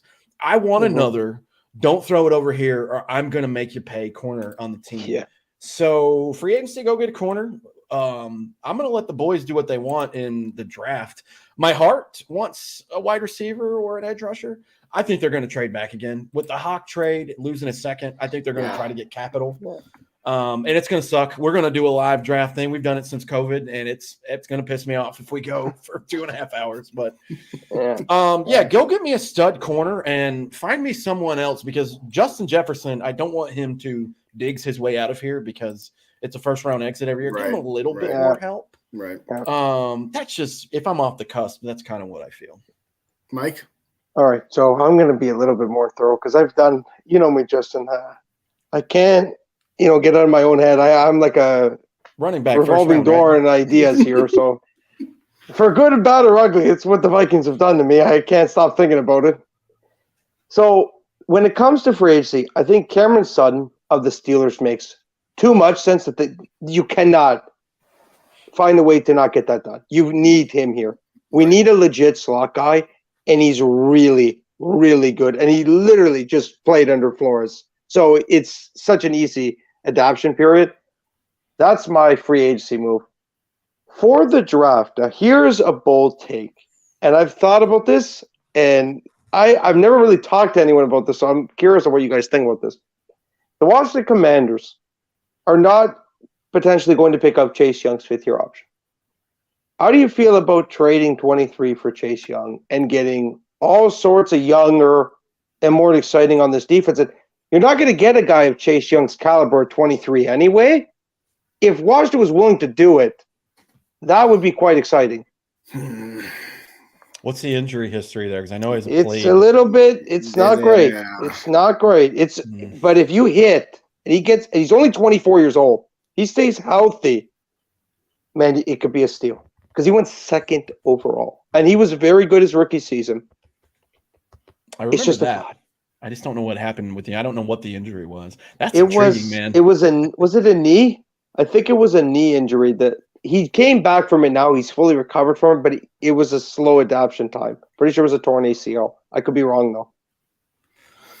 I don't know that I'd give up 23 for that. I'll say it like this. If somehow, some way, you could sell off, even for pennies on the dollar, to recuperate a little more draft capital, like let's say you could trade a Dalvin Cook for a 5th-round pick, and let's say there's one other player, and all right, let's Z or something, something like that. Let's say you get a 3rd or 4th for Za'Darius. Then I'm listening to it, but at the same time, isn't Chase Young an end? I mean, because if you're trading Za'Darius Smith, so you're trading Za'Darius Smith, and you're 23, and you're getting back Chase Young and a 3. Does that? I don't know that moves enough of the needle to where you've got a 1st-round pick option where you can get a player, have 5 years of team control, or the possibility of like trading back from 23 to say 29 or 30 and recouping something. Again, it goes back to what I've always said. This team isn't in the spot where making that move makes sense. That move makes sense in 2018 or 2019. Yeah. With this roster, with as many holes as it has, I don't know that I don't think I would do it, but it's an interesting thought. I will give you that. To answer my own question, Nathaniel Dell, guy goes by the nickname of Tank. That's a wide receiver that Rap has put me on here, and Rap did a video. I don't think you take him at 23. I think that's a prime candidate that if you are going to go wide receiver with your first pick, that you trade back to early in the second round and you take him there. Because again, I'm with you. I want somebody opposite JJ where, okay, for all the praise we want to give Kirk, when the going gets tough, if JJ's covered, what did he do? He threw the ball to Hawkinson almost all the time. Let's get him another weapon so where defenses actually have to play kind of like how you had to play against Philadelphia and when you had two wide receivers there, kind of like how you have to play against Kansas City where, okay, yeah, you've got Kelsey, but then you've got other weapons that they go to. I want to load up on this offense is what I want to do, is what I'm saying. But that's just me. What do you think, Kyle? Yeah, it fits the narrative of the coach. It kind of fits where the NFL's going. I appreciate that a lot too. I'm with you on that. Too Evil asked, I'm wondering if you guys think this team is a Super Bowl contender in the next couple of years. I agree. Keeping players over not getting picks is nuts. Here's what I think, and it's very basic. This is the most bland take you'll ever hear, but now that the Mr. what is it called? Hiuskis or whatever, now that he's gone, and he's not going to be in Green Bay, giving us nightmares anymore. I was wondering where you're going. Okay, yeah. Okay. He's gone. Respect that guy. Loved watching him play. Hated when he played us. But you got to win the division. And the Detroit Lions are walking in like, oh, this place is it free to rent? We're going to take it. We got to battle with that team. That's a fun team to watch, and they're on the up. You got to win the division, and you got to staple it now like the Bills have done, like Cincinnati's done, like Kansas City's done. You got to win the division. I think they're in a prime spot to do that. Super Bowl team as it sits, there's a lot of work to be done. We've kept players for too long. We've hit it on nail on the head 15 times in the show, but I don't know about Super Bowl, but I think I want them to break that mold of good enough. Yes. Good enough. Get out of mediocrity. It's Minnesota mediocrity, and I think they're heading in the right direction. Yes. Yeah, just get out of that and become the Kings of the North, the true Kings, where you're 5-1, 6-0 in the division. That's all you got to do. You just got to win 6 games a year, and you host a playoff game. That's all I care about. Realistically, yeah. Yeah, that's it. I don't know. I don't think Super Bowl. No, I think they got very lucky this year. I think we're going to get surprised. You're playing a number 1 schedule. You're hosting the Chiefs. You're going back to Philly. It's going to be a tough year next year. But the key thing, and this has been my thing since Questy's came in and did his thing, you got to hit on these draft picks, man. Because as it stands right now, last year's draft was not very good as far as immediate success. Correct. Yeah. We'll give it an incomplete. I'm not going to ready to call it a bust. Agreed. To that point, though, part of the reason that the Vikings are in the situation they are in is because they gave away a lot of contracts, plural, to a lot of players, plural, continuously trying to run it back. And they did not have the influx of young talent because we haven't had a good draft since about 2015. Yes, we've had some individual hits and obviously Justin Jefferson and Christian Darrisaw, that sort of thing. But by and large, the last handful of drafts from Rick Spielman were not even mediocre, okay? No. They were pretty bad. Okay, it's too early to make any kind of judgments on what the first draft of Kwesi was, but at the same time, you didn't get a whole lot of contributions. And I'm sorry, I don't want to hear about Ed Ingram. Well, he was a starter all year. Well, okay, yeah, because you had nothing else. I mean, we replaced Drew Samia and Oli Udo and who was the other terrible guard that we had for forever? Well, there was Tom Compton in there too. Yeah.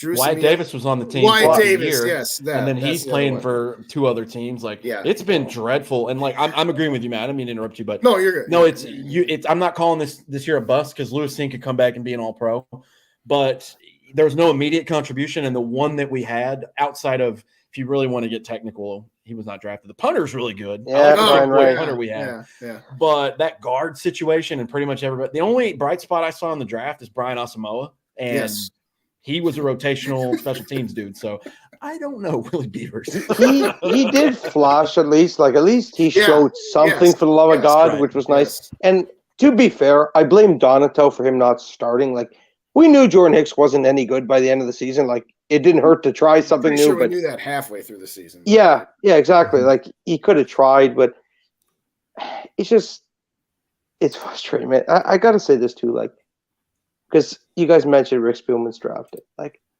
I don't think people realize the gold mine he potentially was sitting on if he did it right. Well, after he took Darisaw, he had 3 third-round picks. 3. And he wastes them on Kellen Mond, who was a quarterback where they didn't even need one. And we could get it on this, that, and the other. It was Zimmer didn't even want him, so it didn't even make sense that way. Talk about the disconnect. Chaz Surratt, a linebacker who was a project, who was a quarterback, yeah, before, and then Wyatt Davis, who had a bad injury history. By the time we drafted him, it's just brutal. That could have changed a lot, and he wasted it. That's a good point. We named an episode after that. Yeah, you remember when there was like the game before Zimmer knew he was going to get fired? I called that episode Not Particularly. We usually like to do a pun. They're like, well, did you want to keep Kellen Mond out there? Did you like what he saw? It's like, not particularly. It's like, oh my God, this is worse than we thought it was. No, it totally was. Yeah. Well, it's funny because that was the first season that Mike and I had done podcast together. It was actually on his old channel, the Purple Coat Canada. And by the middle of the season, I think it was post the Pittsburgh game, that Thursday night game. After that, it was just a funeral march. Every week we were doing a preview and a review show. I was just like, we didn't even do a preview week 18 because we knew it was done. Of course not. It was done. It was over with. We're not going to do something after that Christmas, after that massacre in New Orleans. Or I think Alvin Kamara just scored again. I think that was his 9th touchdown. I mean, it was that's the key. And to Mary's point, and again, we all know that this isn't going to happen because it's not what the Wills do, but that's the key. I think all of us are willing to accept a couple of difficult years. We're not saying throw in the towel and go all Chicago Bears on the bit, but if you did decide to say, we're going to trade Harry, we're going to get rid of Thielen, we're going to get rid of everybody we talked about tonight. And heck, we're going to accept an offer for the cornerback. Okay. You know what? It's going to make content creation for the next 18 months even more of a grind than it already was. But you know what? The whole point of doing this content creation bit is to have an opportunity to see a team win a championship and to share it across platforms and do it for the fans that come out and put all these comments in our chats. You said it earlier, Minnesota mediocrity, or as I say, purple purgatory, or always stuck in the middle. Never bad enough to, completely tear it down, and never good enough to win the whole daggone thing. Yeah, I'm with you, Mary. And I know Rhino is, because we've talked about it a million times. And I know Mike is, and I'm getting the sense that you are too, Kyle. It's just like, hey, it's okay to take a step back once in a while. It is. Like I said, I'm not going to talk about – I'm just going to say it very quickly. There's a reason why I always word things very carefully with KC number 8, because – I'm okay if things don't go right to take a chance, because ultimately taking a chance is okay. Because I see in the tweet from Fomack, and I don't agree with everything he says, but sometimes he makes some very good points. And the fact that the Vikings have only drafted basically Christian Ponder and Teddy Bridgewater in the last 20 years as first round pick quarterbacks, I mean, it's beyond pathetic. Yeah. And both of those quarterbacks went to the playoffs. They did. They both had playoff appearances. And we can get in this, that, and the other. There is a reason why you have to try if you need to. Yeah. That's all I'm going to say. Thank you, G-Mac. We're going to probably wrap it on that note. The Wills shouldn't be scared that nobody will come to the games. Exactly. But having said all that, we're not the Wilfs. We're not the Wilf clan of 3 brothers. We're just 3 guys talking on YouTube here. But we do this because we're passionate and we love this team, and we just want to get out of that middle. What's worse, being 8-9, 8-7-9, or being 5-11 or 5-12 as it now is? Nothing. Neither one of them is worse, because you're not in the playoffs. You're not anywhere close to winning the Super Bowl. Don't let that 13-4 fool you into thinking we're just a couple pieces away. We're not just a couple pieces. We're not saying they're garbage. We're not saying that they're frauds. We're not. Well, they were. No, I'll say they were. No. Here's what I'll say. They were fraudulent Super Bowl contenders, but they were not a fraudulent playoff team. Okay, that there's a slight distinction between the two. The defense were frauds. That's what I mean. The defense ultimately proved to prove all the narratives of point differential and all that stuff. Right? Yeah. I'll stop now. With that being said, I think we're going to wrap it here. I think we've never gone to almost 2 hours like we have tonight, Mike. So I guess we'll attribute that to our wonderful guest, Kyle. Kyle, I've had it on the ticker there, but again, one more time, it is Purple People Podcast on YouTube. Please go subscribe, check out their videos. If you haven't already done so, hit the like button, hit the share button. Let's get a little bit more traction and smash that algorithm on YouTube there. Anywhere else they can follow? You got a Twitter handle? Yeah. What's your Twitter? I forgot to put that. I'm a musician outside of work. I play all around the Charlotte area. I play solo. I've been in bands, all that fun stuff. You can follow me at NC, like North Carolina, as you can see in the flag, at NC Dog Dude. I'm on Instagram. I'm on Twitter. I post my shows, my music. It's a lot of dog stuff. It's a lot of goofy, stupid stuff, but find me on there. Thank you for plugging my other show. You didn't have to do that. And I will give you guys a shout out next week on our show where we break down running backs because we're doing positional breakdowns to fill this wonderful, boring off season until the draft. So thank you guys. This was fun. And I really, really appreciate it. Well, thanks again for joining us, and everybody in the chat for joining us there as well. Too evil. No, we're not trading for Rodgers. He's got to go to the Jets first. He's got to go to the Jets first. He's got to go to the Jets, exactly. Then he'll come over. Then we'll take him. But thanks again for joining us. It's an absolute blast. We'll absolutely do this again sometime. Thanks, everybody, for joining us. Skol Vikes. Have a great night. Take care. Bye-bye. Skol.